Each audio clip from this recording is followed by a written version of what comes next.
Hello student, आप सभी का स्वागत है मेरे यूट्यूब चैनल फेरट क्लासेस में। आप सभी को पता है कि बायोलॉजी की क्लासेस कंप्लीट हो रही हैं।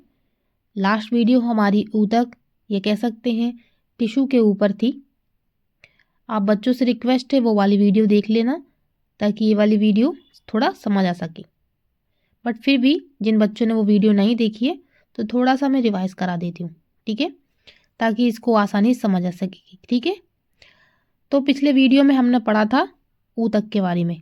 तो ऊतक बेसिकली दो प्रकार से होते हैं, एनिमल टिश्यू या कह सकते हैं जंतु ऊतक, दूसरा है प्लांट टिश्यू पादप ऊतक। ओके, लास्ट वीडियो में सिर्फ हमने एनिमल टिश्यू को पढ़ा था क्योंकि दोनों को पढ़ते तो डिफ़िकल्ट हो जाता समझना, क्योंकि दोनों की थ्योरी बहुत ज़्यादा बड़ी है और थोड़ा कन्फ्यूजिंग भी है। तो हमने लास्ट वीडियो में एनिमल टिश्यू को कवर किया। प्लांट टिश्यू को जब हम बॉटनी क्लास स्टार्ट करेंगे ना तब हम उसको पढ़ेंगे ताकि वो आसानी से उधर समझ आ सके। ओके, तो लास्ट वीडियो में हमने एनिमल टिश्यू को कवर किया था जिसमें उसके 4 टाइप थे, उपकला ऊतक, फिर था पेशीय ऊतक, फिर था तंत्रिका ऊतक और फिर था हमारा संयोजी ऊतक। ओके, सबके अपने अपने टाइप भी थे। जब संयोजी ऊतक पढ़ रहे थे तब मैंने उसको बताया था कि हमारी बॉडी में कौन कौन से संयोजी ऊतक हैं, जैसी हमारी हड्डियां हैं, हमारे अंदर लिगामेंट है, हमारी उपास्थियां कार्टिलेज हैं, हमारे अंदर टेंडन है, हमारे अंदर जो रक्त है, ये सब हमारी बॉडी में एक कनेक्टिव टिश्यू है।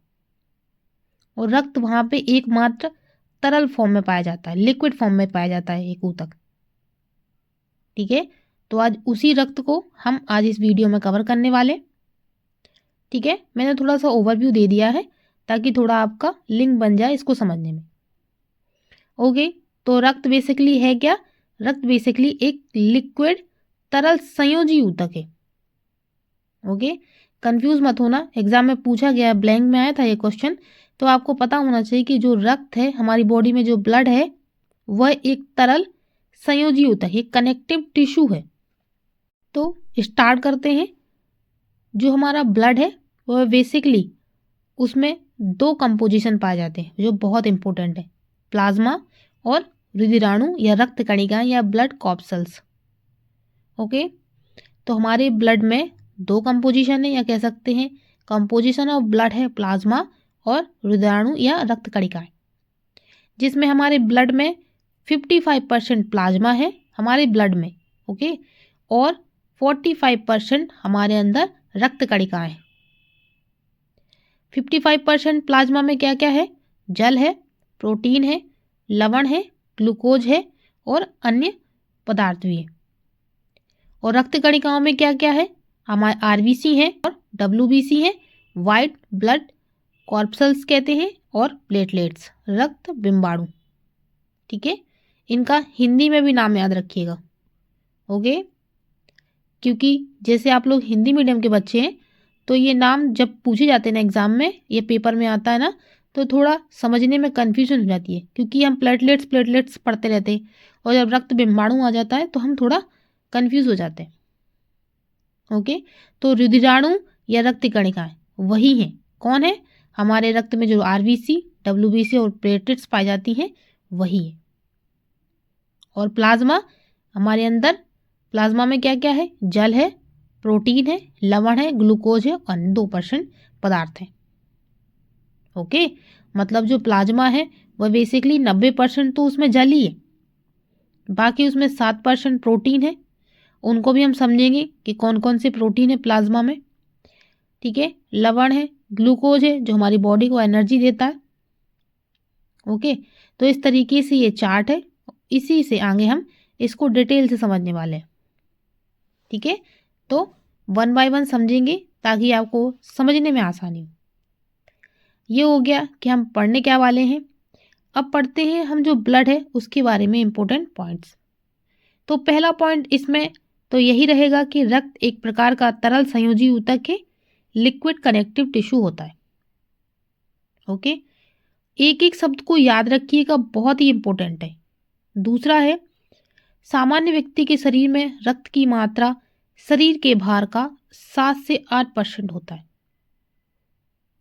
ओके, तो किसी भी सामान्य व्यक्ति में जो उसकी रक्त की मात्रा होगी वह उसके भार का 7% या 8% होगी। एक मेल में कितने लीटर अगर रक्त पाया जाता है, क्वेश्चन आए तो एक मेल में 5 से 6 लीटर रक्त पाया जाता है और एक महिला में 4 से 5 लीटर रक्त पाया जाता है। कोई भी महिला हो उसमें आदमी से आधा लीटर रक्त कम ही पाया जाता है, यह हमेशा याद रखना। रक्त में नेक्स्ट पॉइंट है, रक्त के अध्ययन को हेमेटोलॉजी कहा जाता है। ओके, याद रखिएगा, रक्त के अध्ययन को, रक्त पर जो स्टडी करते हैं उस विज्ञान को क्या कहा जाता है, उसको कहा जाता है हेमेटोलॉजी। ठीक है, इसको ऐसे याद रखिएगा जैसे हीमोग्लोबिन, ठीक है, ठीक है, तो हीमोग्लोबिन का आगे का 2 वर्ड उठा के इसको जोड़ लेना हेमेटोलॉजी, तो थोड़ा लिंक बनी रहेगी, याद रहेगा। तो रक्त के अध्ययन को हेमेटोलॉजी कहा जाता है। अब रक्त के बारे में नेक्स्ट पॉइंट है, रक्त की प्रकृति दुर्बल क्षारीय होती है एवं इसका पीएच मान 7.4 होता है। तो क्योंकि जो रक्त है वह लिक्विड फॉर्म में रहता है हमारी बॉडी में, तो उसका एक कह सकते हैं पीएच स्केल भी होगा। ठीक है, क्योंकि जितने भी हमारे संसार में जितना भी लिक्विड फॉर्म पाया जाता है उसका एक पीएच स्केल है, तो हमारे ब्लड का भी होगा। तो ब्लड का पीएच स्केल पे कितना मान होता है, वह होता है 7.4। अगर आप इस पीएच स्केल को देखें तो एक तरफ है एसिडिक जो 0 से 6 तक है, और फिर है अल्कलाइन 8 से 14, और बीच में जो 7 है वह न्यूट्रल है। तो अगर 7 से ज़्यादा कोई है तो वह हो गया क्षारीय, ठीक है, अल्कलाइन हो गया, और अगर वो 7 से कम है तो वह हो गया अम्लीय। तो हमारा जो रक्त है वह कितना है, उसका पीएच कितना, उसका पीएच है 7.4।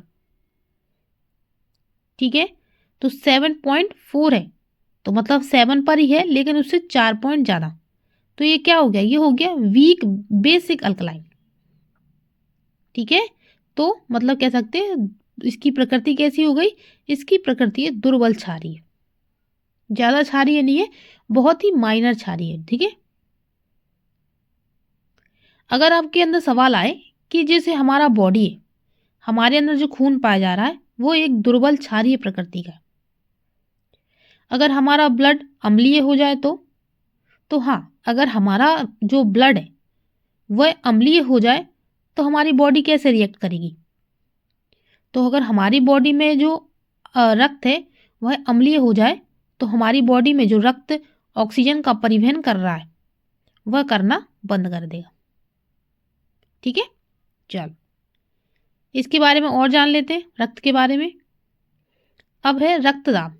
ठीक है, तो रक्तदाब को मापने वाले यंत्र को क्या कहा जाता है, रक्तदाब यानी ब्लड प्रेशर, ब्लड प्रेशर को मापने वाले यंत्र को, ओके, तो ब्लड प्रेशर मापने वाले यंत्र को क्या कहा जाता है, स्पाइरोनोमीटर। ओके, याद रखना। फिर है एक सामान्य व्यक्ति का रक्तदाब यानी ब्लड प्रेशर कितना होता है, 120 से 80 मिलीमीटर होना चाहिए। फिर है एक वयस्क मानव में रक्त का निर्माण अस्थि मज्जा में होता है। ये बहुत इंपॉर्टेंट पॉइंट है कि हमारी बॉडी में जो हमारे अंदर रक्त है, खून है, उसका निर्माण कहाँ हो रहा है, तो उसका निर्माण हो रहा है हड्डी के बीच में, क्या पाया जाता है, बोन मैरो। ठीक है, इमेज में देख सकते हैं हड्डी है, अगर उसको काटा तो उसके बीच में जो रेड कलर का दिख रहा है गोल सा, उस एरिया में जो चीज़ है ना वहाँ पर रक्त का निर्माण होता है किसी भी मानव में, किसी भी व्यक्ति में। फिर एक इसमें इम्पोर्टेंट पॉइंट, ठीक है, भ्रूण अवस्था में इसका निर्माण यकृत एवं प्लीहा में होता है। ओके, तो मतलब जब बच्चा छोटा होता है तो उस समय उसकी बॉडी में रक्त का निर्माण अस्थि मज्जा में नहीं होता, उसका निर्माण होता है लीवर में। ठीक है, या कभी कभी प्लीहा में भी होता है। तो हमने चार्ट को समझ लिया है ना, तो चार्ट में हमने सबसे पहले कंपोजिशन ऑफ ब्लड में प्लाज्मा को किया था कवर, तो सबसे पहले हम प्लाज्मा को डिटेल से समझते हैं। तो प्लाज्मा है क्या? तो यह एक रक्त का तरल अवस्था में पाया जाने वाला भाग होता है। ठीक है, तो रक्त का जो हमारी बॉडी में रक्त है उसमें तरल अवस्था में पाया जाने वाला भाग होता है। कौन? प्लाज्मा। ठीक है, क्योंकि उसमें 90% तो जल ही है, तो वह ऑब्वियसली तरल में ही होगा। ठीक है, तो यह रक्त का तरल अवस्था में पाए जाने वाला भाग होता है और इसका 90% भाग जल होता है। ओके, और ये हमारी बॉडी में किस कलर में होता है? यह थोड़ा पीले कलर में होता है। अगर आप इमेज में देखो तो ये है प्लाज्मा जो हमारी बॉडी में पाया जाता है। और ये हमारी बॉडी में पीला ही क्यों पाया जाता है? किसके कारण? बिलीरुबिन के कारण। ओके, बिलीरुबिन एक रंजक है, इसके कारण इसका रंग हल्का पीला होता है। ओके, लेकिन आपके अंदर सवाल आएगा कि जब भी हम किसी को खून देते हैं, ठीक है, जैसे हम कभी भी अपना ब्लड सैंपल किसी को देते हैं, तो आपने देखा होगा उस ट्यूब में तो पूरा रेड ही रहता है। फिर कैसे पता चलता है कि हमारी बॉडी में कितना प्लाज्मा है और कितना क्या? तो इसको ऐसे निकाला जाता है। देखो, ये है, इस इमेज को देखो। इस इमेज में एक ट्यूब है जिसमें पूरा ओवरऑल ब्लड दिख रहा है। ठीक है, फिर आपने देखा होगा इस तरीके की मशीन को। ठीक है, ये मशीन क्या करती है? ये मशीन क्या करती है, जो ये होल ब्लड का ट्यूब है, ठीक है, इसमें इसमें इस मशीन के अंदर इसमें डाला जाता है इस ट्यूब को, और ये मशीन को घुमाया जाता है, मतलब सेंट्रीफ्यूज किया जाता है, घुमाया जाता है। तो सेंट्रीफ्यूज कराने से क्या होता है, जो इस ट्यूब के अंदर ब्लड है वह अपने अपने कंपोजिशन में बढ़ जाता है। ठीक है, उसमें जितना प्लाज्मा है वो बढ़ जाएगा, उसमें जितनी वाइट ब्लड सेल्स है वो बढ़ जाएंगी, रेड ब्लड सेल्स है वो बढ़ जाएंगी। ठीक है, तो सेंट्रीफ्यूज मतलब उसमें जब सेंट्रीफ्यूज हो जाता है, वो क्रिया हो जाती है, उसके बाद ब्लड अपने अपने कंपोजिशन में आ जाता है। तो मतलब आप जब ब्लड का सैंपल देते हैं तब तो आपको ब्लड का कलर रेड दिखता है, बट आप जब उसका टेस्टिंग होती है तो उसमें उस ट्यूब को उस मशीन में जो मैंने अभी आपको इमेज में दिखाई थी उसमें डालते हैं, उसमें घुमाते हैं, सेंट्रीफ्यूज कराते हैं, तो वो पूरा ब्लड ना अपने अपने कंपोजिशन में बढ़ जाता है। तो उसमें सबसे ऊपर येलो हो जाता है, येलो हो जाता है मतलब प्लाज्मा अलग हो जाता है। ठीक है, उसके बीच में वाइट ब्लड सेल्स और प्लेटलेट्स आ जाती हैं, और सबसे नीचे रेड ब्लड सेल्स आ जाती हैं। ठीक है, ठीक है, तो हम प्लाज्मा पढ़ रहे हैं तो वो समझते हैं। तो देखो, सेंट्रीफ्यूज कराने के बाद इस तरीके की ट्यूब दिखेगी, आप इमेज में देख सकते हैं। ये पीले कलर का पदार्थ दिख रहा है, ये हो गया हमारे अंदर प्लाज्मा, और इसी प्लाज्मा में 90% पानी है। ठीक है, वाटर है। और इसमें क्या था, इसमें कुछ प्रोटीन्स भी थे। प्रोटीन्स पे नजर डालें तो कौन कौन से प्रोटीन है प्लाज्मा के अंदर? थ्रोम्बिन, प्रोथ्रोम्बिन, ग्लोब्यूलिन और फाइब्रिन और फाइब्रोजेन।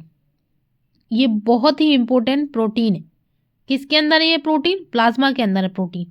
याद रखिएगा, इनमें से एक प्रोटीन कौन सा? फाइब्रिनोजेन। ये जो प्रोटीन है ये हमारी बॉडी में जब हमारे कहीं कट लग जाता है, खून बहता है, तो वहां पर रक्त का थक्का बनाने के लिए काम आता है। ठीक है, ये वाला प्रोटीन। और अगर सवाल उठे आपके कि अगर ये वाला प्रोटीन नहीं रहे हमारी बॉडी में, मतलब प्लाज्मा के अंदर ये वाला प्रोटीन अनुपस्थित रहे, तो क्या होगा? तो ऐसी स्थिति में जो बचा हुआ प्लाज्मा रहता है उसको क्या कहा जाता है? उसको सीरम कहा जाता है। ओके, उसको भी आगे समझते। तो ये हो गया प्लाज्मा। क्या हो गया? प्लाज्मा रक्त में तरल अवस्था में पाए जाने वाला भाग होता है, क्योंकि इसमें 90% भाग जल होता है, और ये हल्के पीले रंग का पाया जाता है, क्योंकि किसकी उपस्थिति में? बिलीरुबिन के कारण। ओके, चलो आगे है, प्लाज्मा के कार्य समझ लेते हैं।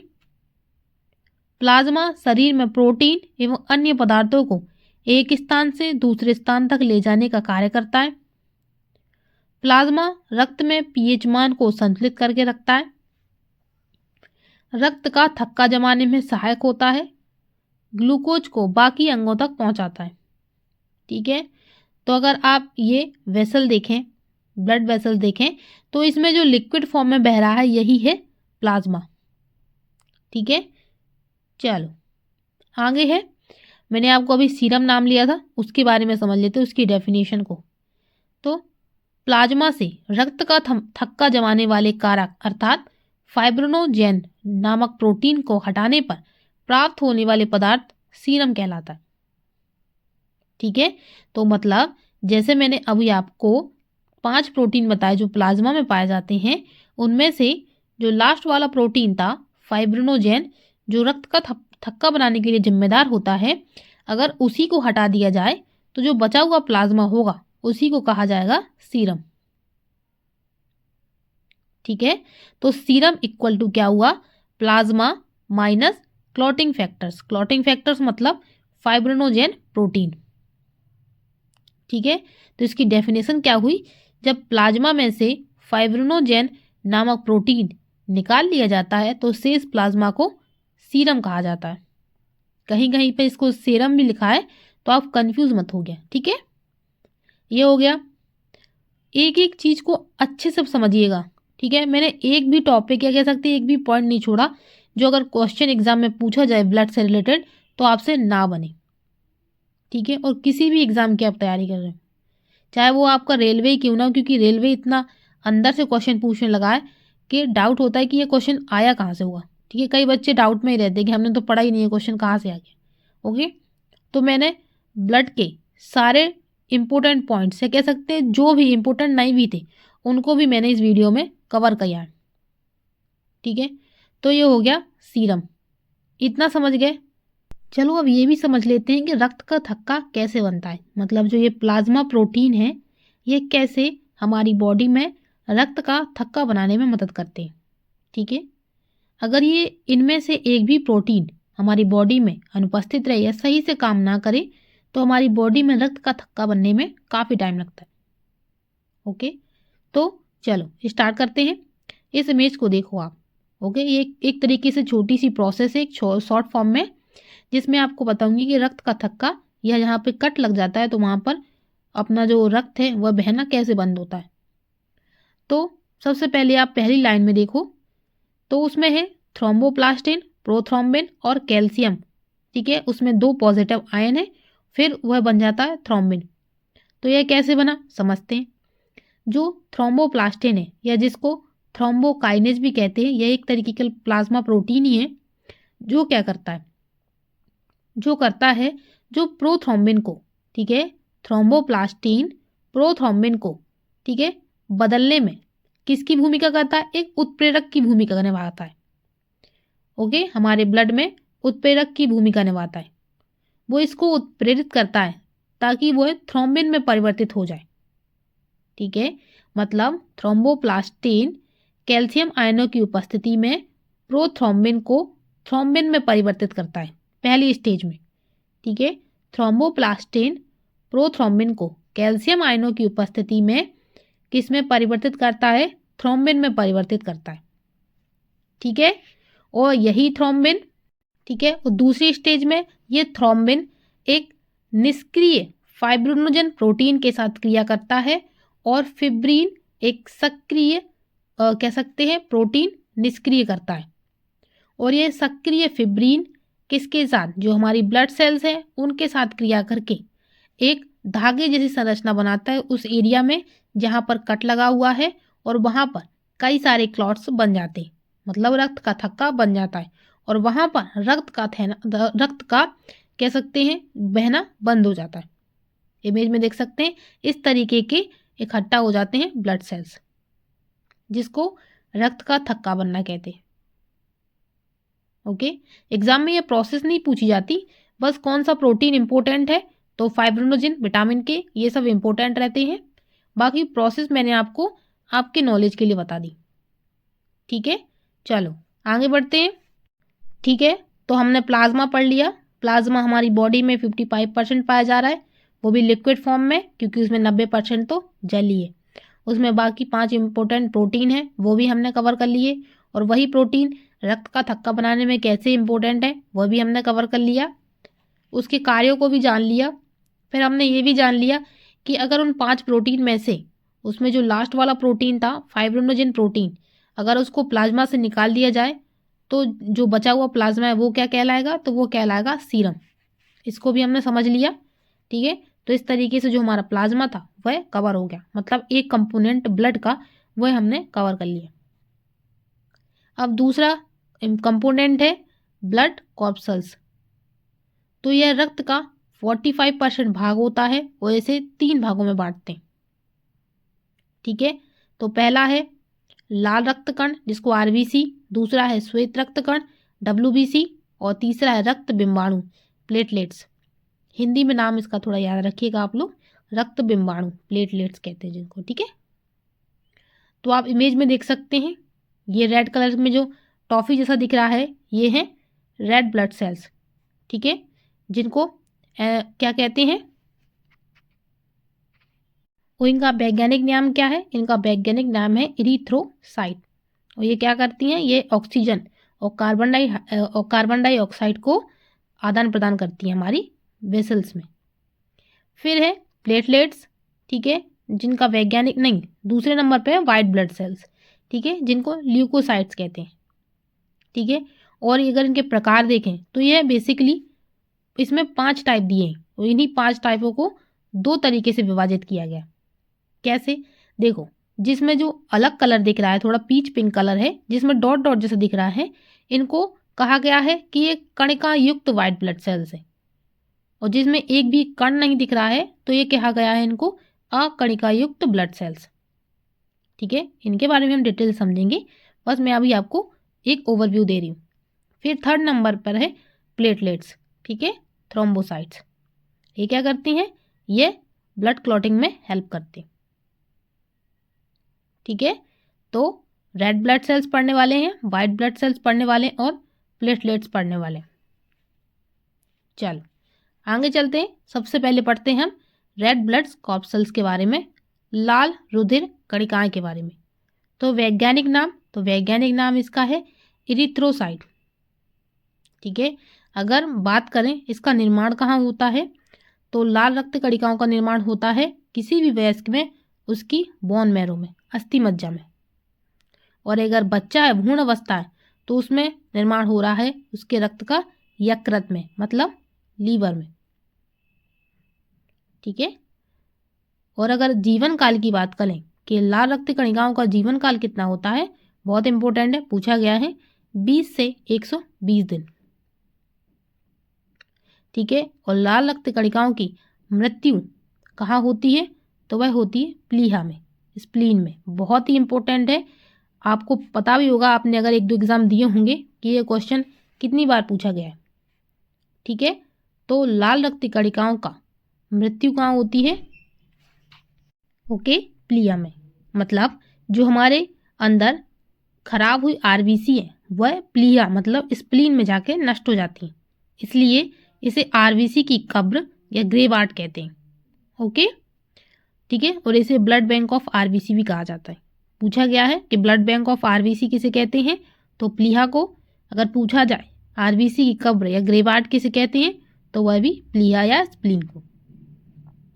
ठीक है, हमारी बॉडी में लाल रुधिर कणिकाएं कैसे बनती हैं, तो वह बनती हैं प्रोटीन से, आयरन से, विटामिन B12 से और फॉलिक अम्ल से।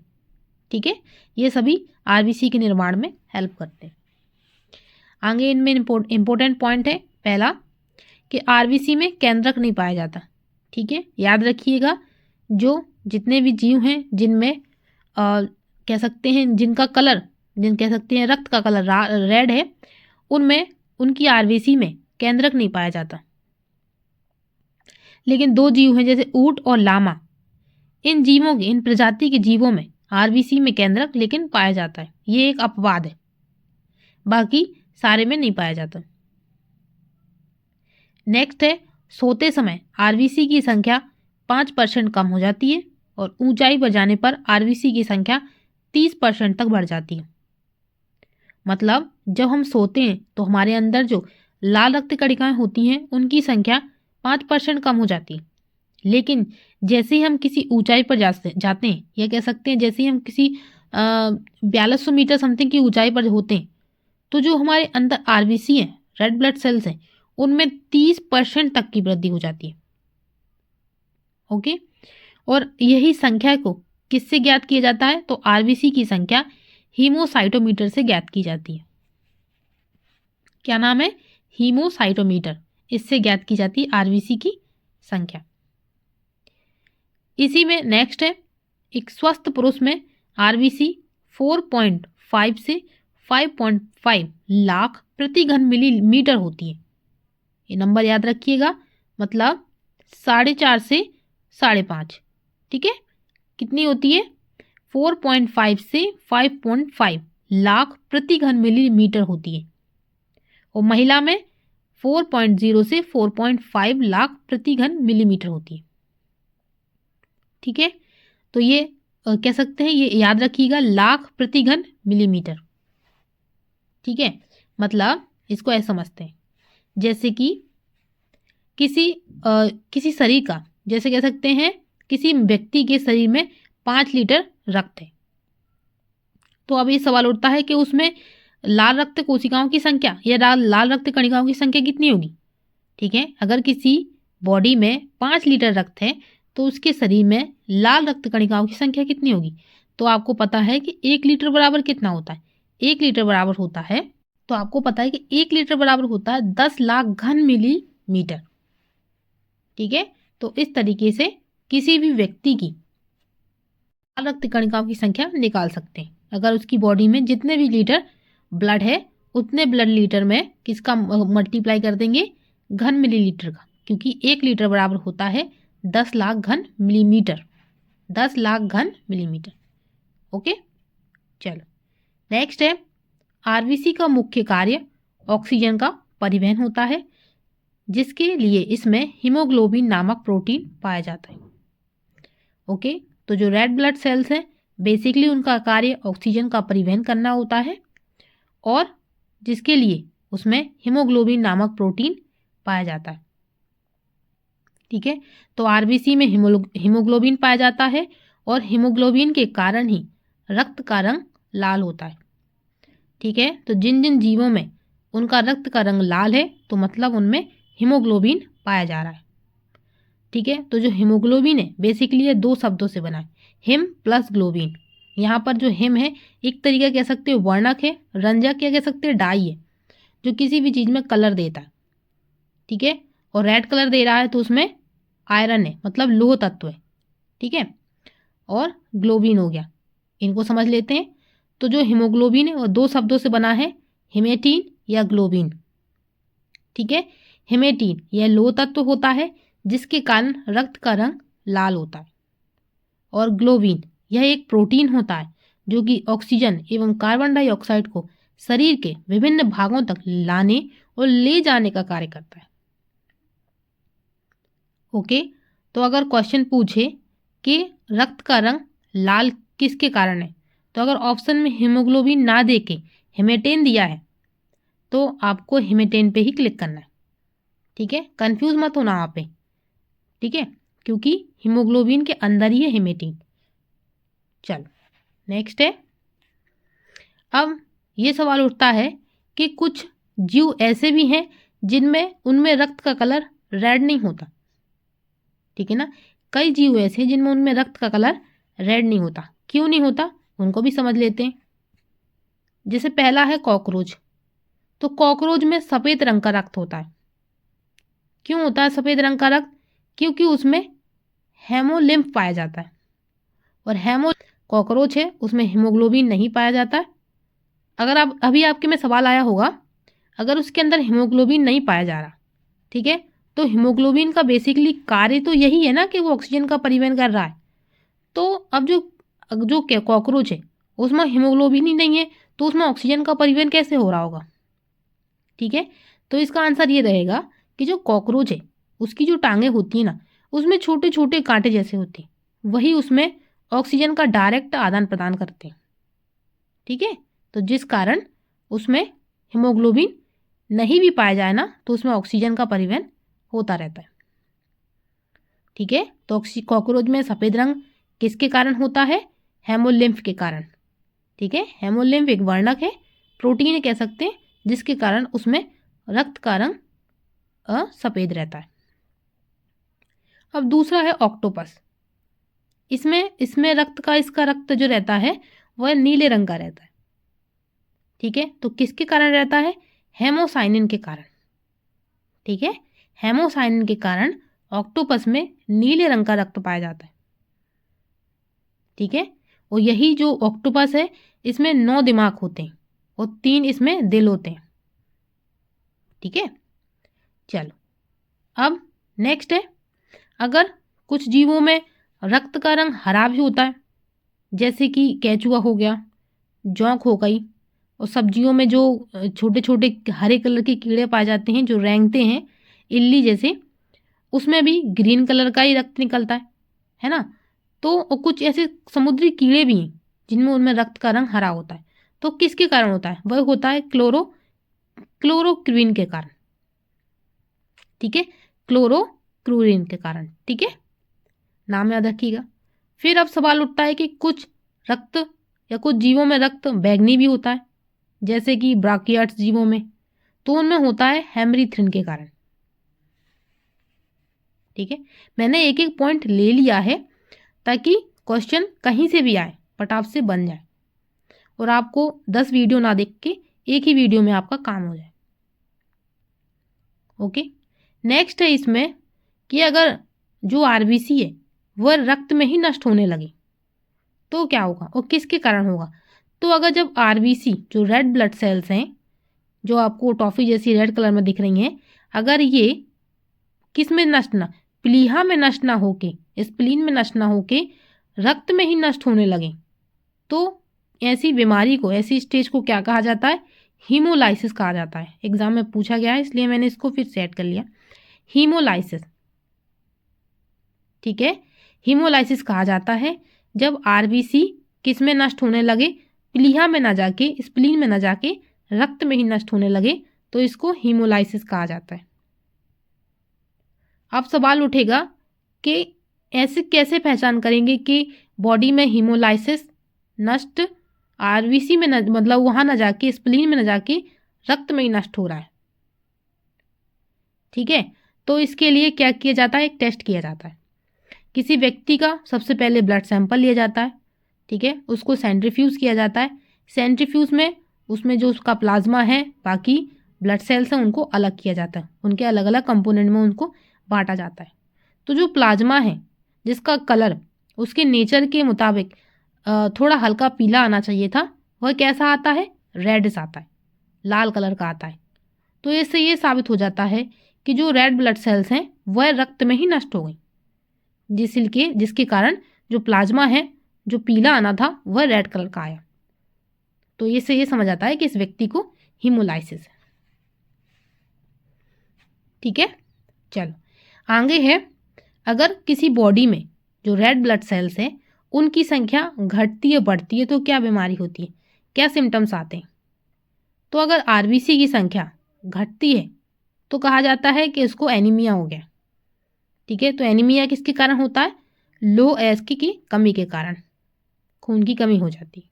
और अगर आरबीसी की संख्या बढ़ती है तो इसको पॉलीसाइथेमिया कहा जाता है। ये कब होता है? या तो आप ऊंचाई पर जाते हैं तब आरबीसी की संख्या बढ़ जाती है, गर्भधारण के समय भी आरबीसी की संख्या बढ़ जाती है। ठीक है, और त्वचा पर उस समय दाग धब्बे भी बन जाते हैं। ठीक है, तो कम हो जाती है तो एनीमिया और बढ़ जाती है तो पॉलीसाइथेमिया। ठीक है, एक और रोग है जो इम्पोर्टेंट है, रक्त से रिलेटेड है, इसलिए मैंने इसको ऐड कर लिया, थैलेसीमिया। ठीक है, थैलेसीमिया बेसिकली क्या है? एक जेनेटिक रोग है जो बच्चे को उसके माता पिता से मिलता है। इसमें क्या होता है? बच्चे को माता पिता से आनुवांशिक तौर पर मिलने वाला रक्त रोग है यह, और इस रोग के होने पर शरीर की हीमोग्लोबिन निर्माण प्रक्रिया में गड़बड़ी हो जाती है, जिसके कारण खून की कमी के लक्षण प्रकट होते हैं। और इसकी पहचान जैसे ही बच्चा 3 माह का होता है उसके बाद पता चल जाती है। और इसमें रोगी बच्चे को शरीर में रक्त की भारी कमी होने लगती है, और जिस कारण उसे बार बार बाहरी खून चढ़ाने की आवश्यकता होती है। तो इस रोग को कहा जाता है थैलेसीमिया, और यह होता है एक आनुवांशिक रोग जिसके कारण बच्चे को बार बार खून चढ़ाने की आवश्यकता होती, क्योंकि जो उसमें हीमोग्लोबिन निर्माण की प्रक्रिया है उसमें गड़बड़ी रहती है। ठीक है, चलो अब पढ़ेंगे हम WBC, श्वेत रुधिर कणिकाएं। हमने RBC को अच्छे से कवर कर लिया, जो भी उसके अंदर पॉइंट्स थे वो भी हमने कवर कर लिए। आगे बढ़ते हैं और WBC को समझते हैं। तो इसका वैज्ञानिक नाम है ल्यूकोसाइट। ठीक है, और इसका निर्माण कहाँ होता है? इसका निर्माण भी अस्थि मज्जा और बोन मैरो में होता है, और इसकी मृत्यु लेकिन रक्त में होती है। ठीक है, इसकी मृत्यु रक्त में होती है। WBC की मृत्यु रक्त में होती है और RBC की मृत्यु प्लीहा में होती है। और अगर RBC की मृत्यु रक्त में होने लगे तो क्या हो जाएगा? हीमोलाइसिस हो जाएगा। चलो, अगर इसके जीवन काल की बात करें तो इसका जीवन काल 2 से 4 दिन या 13 से 20 दिन, और इसमें केंद्रक उपस्थित होता है। ठीक है, RBC में केंद्रक अनुपस्थित था, लेकिन जो कुछ ऊंट और लामा प्रजाति के जीव थे उनमें एक अपवाद था कि उसमें केंद्रक उपस्थित होता है। ठीक है, चल अब पढ़ लेते हैं इनकी संख्या कितनी होती है। तो बेसिकली WBC की संख्या 8000 से 10,000 के बीच होती है। अगर इनके कार्य पर ध्यान दें तो यह हमारे शरीर में प्रतिरक्षी तंत्र इम्यून सिस्टम को मजबूत बनाती है एवं रोगों से सुरक्षा प्रदान करती है। यह जीवाणुओं को नष्ट करती है, इसलिए इसे शरीर की रक्षक एवं रक्त का पुलिसमैन कहते हैं। ओके, तो जो हमारी वाइट ब्लड सेल्स हैं, जब कोरोना के टाइम पे अगर जिन बॉडी में वाइट ब्लड सेल्स की संख्या अच्छी थी तो उनमें कोरोना के लक्षण, या कह सकते हैं कोरोना ने उनको ज़्यादा अफेक्ट नहीं किया, उस वायरस ने उनको ज़्यादा अफेक्ट नहीं किया, क्योंकि उनका इम्यून सिस्टम स्ट्रॉन्ग था। ओके, तो इसलिए इनको गार्ड सेल या पुलिसमैन भी कहते हैं। ठीक है, इनमें भी 2 टाइप हैं WBC में। कुछ में जो कण है तो वो कणिका युक्त, जिनमें कण नहीं है तो वह अकणिका युक्त। समझ लेते हैं इनको भी। तो WBC 2 प्रकार की होती है, कणिका युक्त जिनको ग्रेनुलोसाइट्स कहते हैं, और अकणिका युक्त जिनको अग्रेनुलोसाइट्स कहते हैं। ग्रेनुलोसाइट्स में क्या है? सबसे पहले न्यूट्रोफिल्स, वैसोफिल्स और इओसिनोफिल्स। ठीक है, याद रखिएगा नाम थोड़ा, न्यूट्रोफिल्स, वैसोफिल्स और इओसिनोफिल्स। कणिका युक्त से मतलब जिनमें छोटे छोटे डॉट्स दिख रहे हैं ना, ये है कणिका। ठीक है, तो जो न्यूट्रोफिल्स है वह सबसे अधिक मात्रा में पाई जाती है, और जो वैसोफिल्स है वह सबसे कम मात्रा में वाइट ब्लड सेल्स पाई जाती है। और अगर अकणिका युक्त की बात करें तो इसमें 2 प्रकार की हैं, मोनोसाइट्स और लिम्फोसाइट। इनके नाम तो आपने सुने होंगे। मोनोसाइट जिसमें सबसे बड़ी WBC होती है ये, और लिम्फोसाइट यह सबसे छोटी WBC होती है।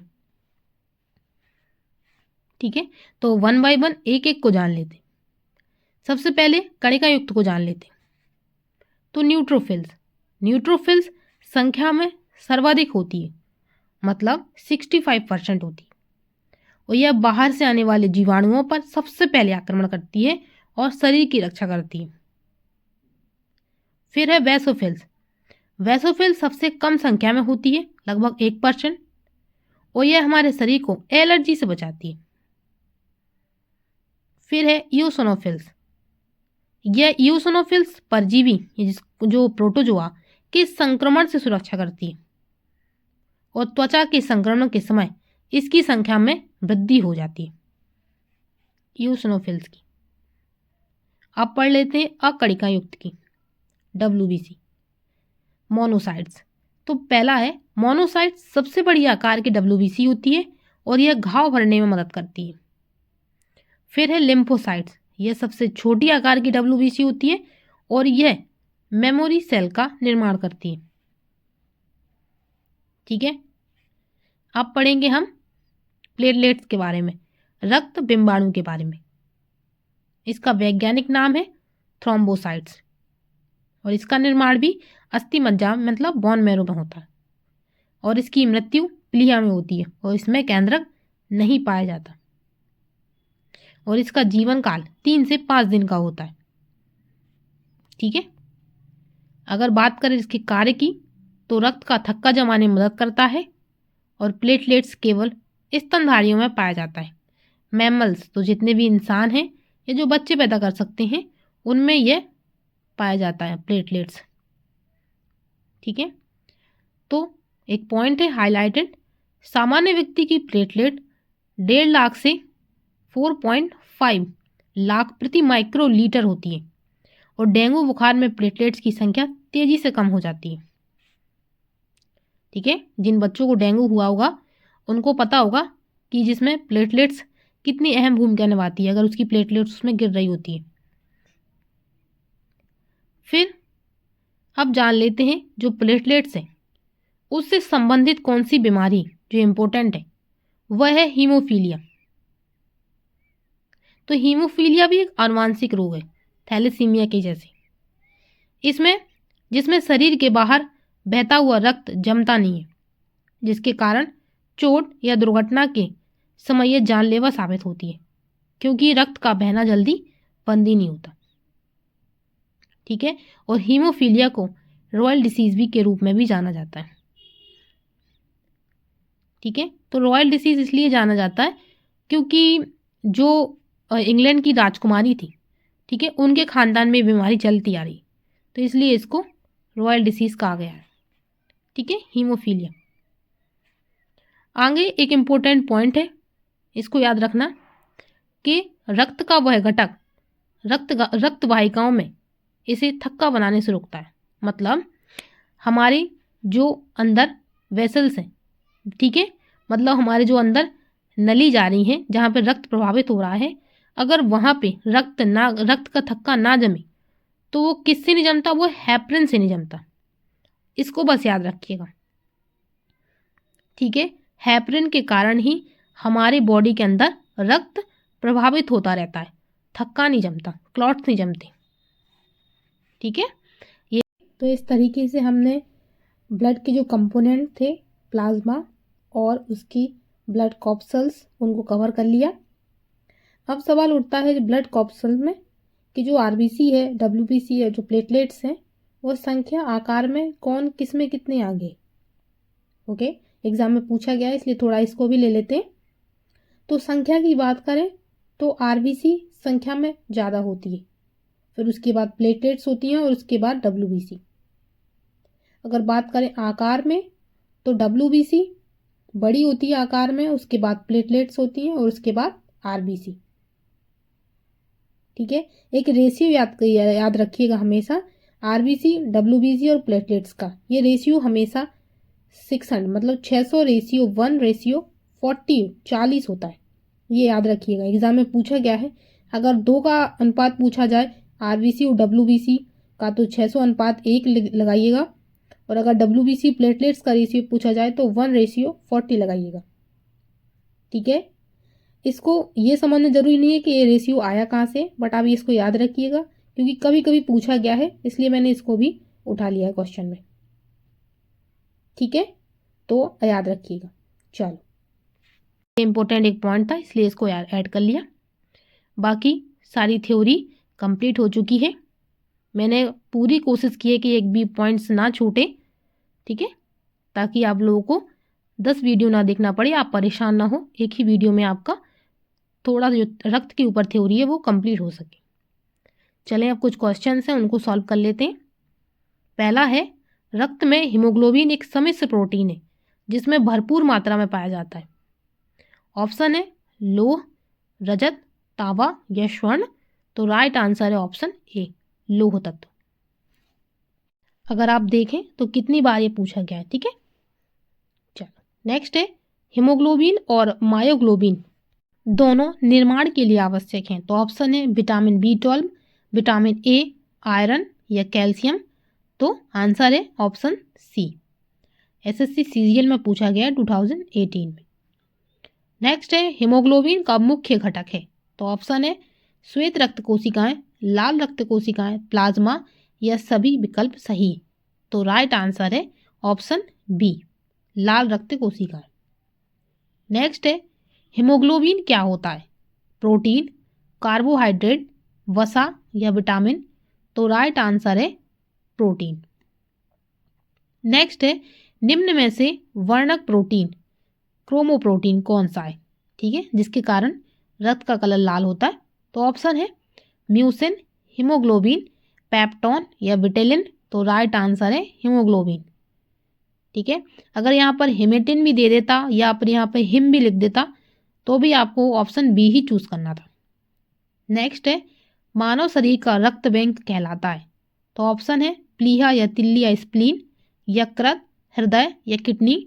तो राइट आंसर है प्लीहा या तिल्ली या स्प्लीन। नेक्स्ट है डब्ल्यूबीसी का बनना तथा आरबीसी का विनाश होता है? तो ऑप्शन है लसिका ग्रंथि में, प्लीहा में, पेंक्रियाज में या यकृत में। तो राइट आंसर है ऑप्शन बी, प्लीहा में। नेक्स्ट है लाल रक्त कणिकाओं आरबीसी का रंग निम्नलिखित में से किसकी उपस्थिति के कारण लाल होता है? तो ऑप्शन है साइटोक्रोम, क्लोरोफिल, सायनीन या हीमोग्लोबिन। तो राइट आंसर है ऑप्शन डी। नेक्स्ट है निम्नलिखित में से कौन मानव शरीर के विभिन्न अंगों को ऑक्सीजन वाहक है?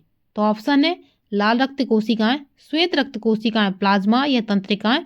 तो right answer option A. Next है बहुत अधिक ऊंचाई पर मनुष्य की लाल रक्त कणिकाएं तो क्या होता है? का आकार बढ़ जाता है, का आकार छोटा हो जाता है, की संख्या बढ़ जाती है, की संख्या घट जाती है। तो ऑप्शन है ऑप्शन यहाँ पर राइट आंसर है ऑप्शन सी, संख्या बढ़ जाती है। नेक्स्ट है रक्त में आरबीसी के बढ़ने से कौन सी स्थिति बन जाती है? तो ऑप्शन है एनीमिया, हेमोफीलिया, पॉलीसाइथेमिया या ल्यूकेमिया। तो आरबीसी की अगर संख्या घट गई है तो एनीमिया और बढ़ गई है तो पॉलीसाइथेमिया, ऑप्शन सी। नेक्स्ट है लाल रुधिर कणिकाएं आरबीसी में बनती हैं? तो ऑप्शन है नीला अस्थिमज्जा, लाल अस्थिमज्जा, श्वेत अस्थिमज्जा या काला अस्थिमज्जा।